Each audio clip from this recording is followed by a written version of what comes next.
지금 제가 하고 있는 것들을 일이라고 불러도 될까요?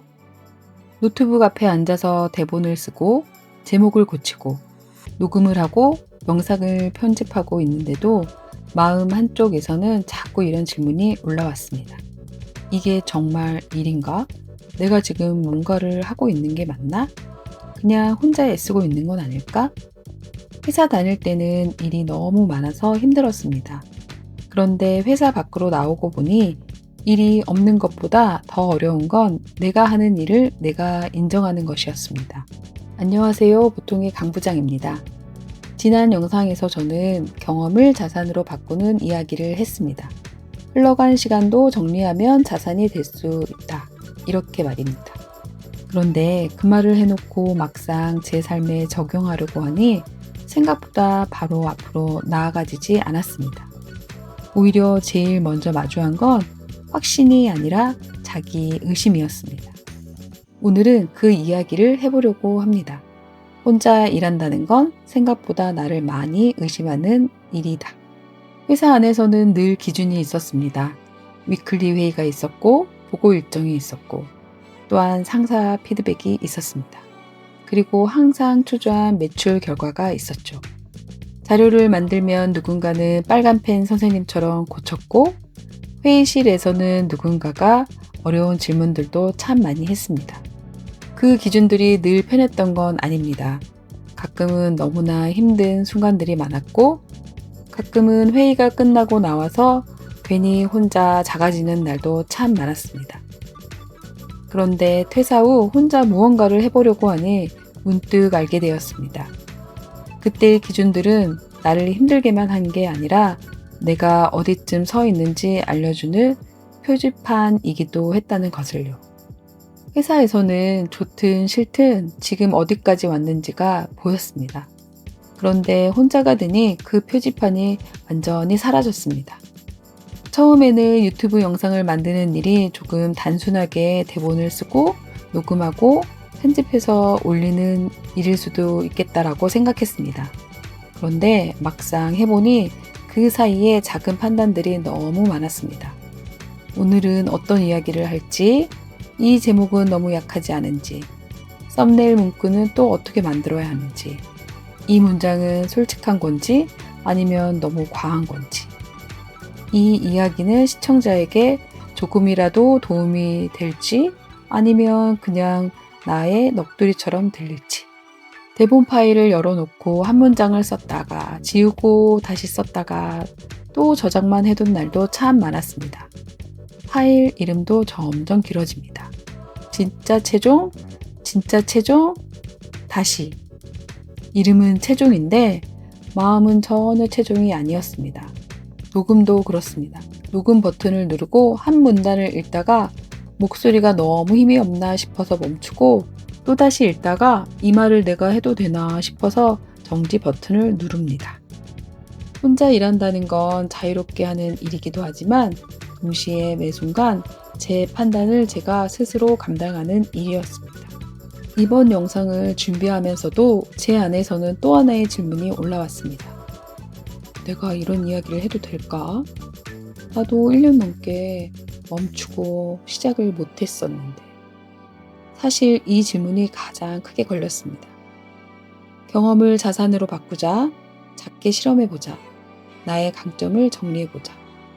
이런 말을 하려는 순간 마음속에서 바로 반대편 목소리가 나왔습니다. 그런데 너는 잘하고 있어? 너는 이미 결과를 냈어? 이 질문 앞에서는 대본도 잘 안 써졌습니다. 무언가를 누군가에게 정답처럼 보이게 말하려는 순간 제 마음이 먼저 불편해졌습니다. 그래서 생각을 조금 바꿔보기로 했습니다.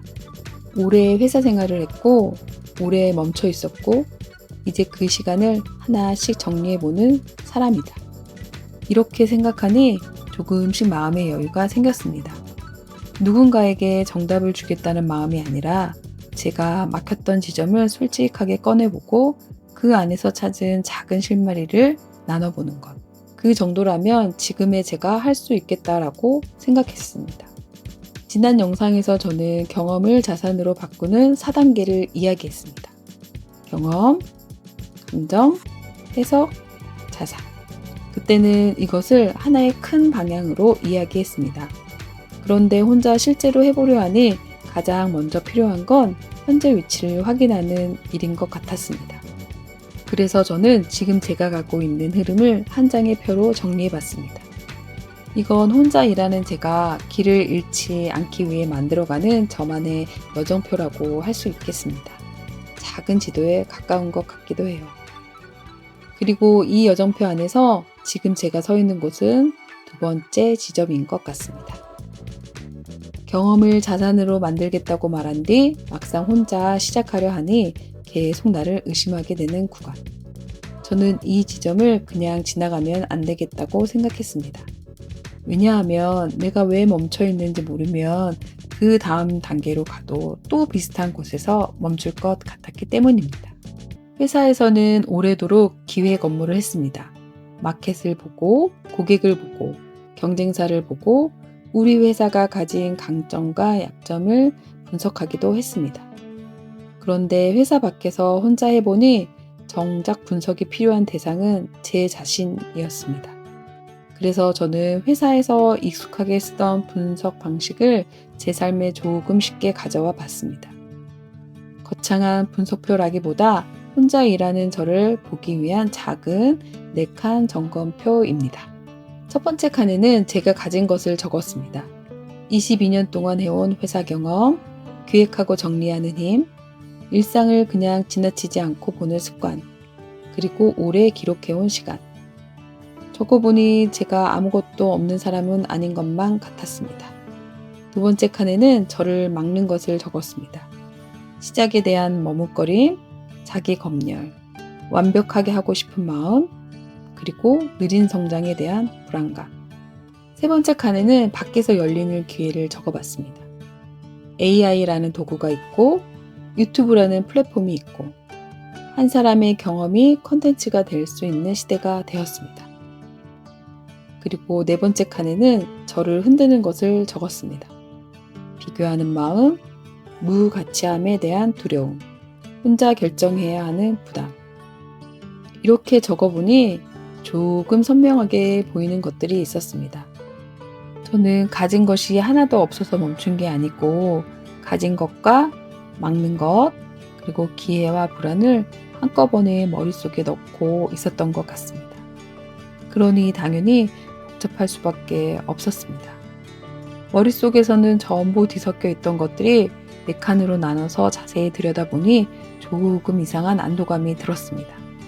스스로에 대한 의심이 사라진 건 아니지만 의심이 어디에서 오는지는 조금 보이기 시작했습니다. 혼자 일하며 마음대로 할 수 있을 줄 알았습니다. 그런데 막상 해보니 마음대로 하는 것보다 어려운 건 내 방향을 내가 정하는 일이었습니다. 회사에서는 다음 회의가 방향을 밀어주고 보고 일정이 속도를 만들고 상사의 질문이 생각을 정리하게 만들었습니다. 그런데 혼자 일할 때는 그 역할을 대신해줄 장치가 별로 없습니다.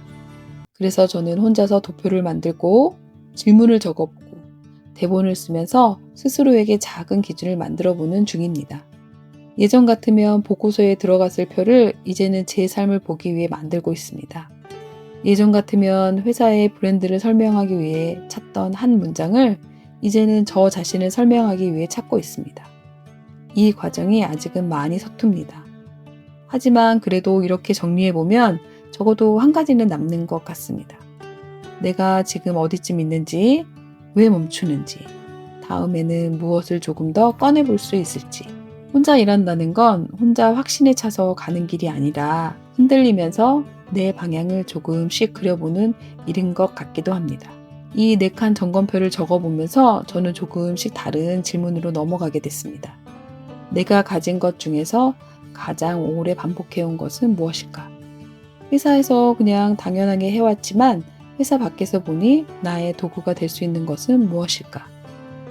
생각해보니 제가 오래 해온 일은 복잡한 것을 정리하고 흩어진 생각을 묻고 흐릿한 문제를 보이는 구조로 만드는 일이었던 것 같습니다. 다음 영상에서는 그 이야기를 조금 더 해보려고 합니다.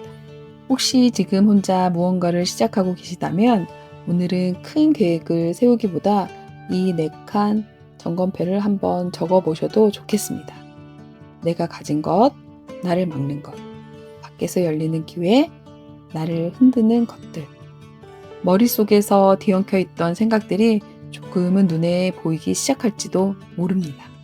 오늘도 여러분의 소중한 시간을 함께 해주셔서 정말 감사합니다. 다음 영상에서도 또 하나의 보통의 장면을 보통의 강부장 시선으로 정리해 보겠습니다.